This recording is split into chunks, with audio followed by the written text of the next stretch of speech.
Hello viewers, in this video you will learn how to find your old chat in ChatGPT. This feature helps you quickly access previous conversation instead of searching the same topic again and again. By using your ChatGPT history, you can save time and easily review information you already searched before. Now the browser is open, so let me open ChatGPT and you can see there is no chat history. Although icons available, so I have to search anything XYZ as I already made this search, so let's delete it and find it once again. Note these icons.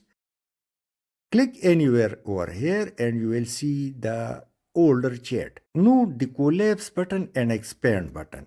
You can collapse and expand it the way you desired. Now old chat is in front of me, so I can search any previous chat I made. ChatGPT keeps hundreds of search for a very long time. Let me collapse the chat and you can see new chat button. If you click it again and again, so ChatGPT will show you different text for easing your works. Next is search button and also images, so I prefer to open images because it's very interesting. Let me click expand button. Now ChatGPT history is once again in front of me and I personally like this interface during my work. Thanks for watching.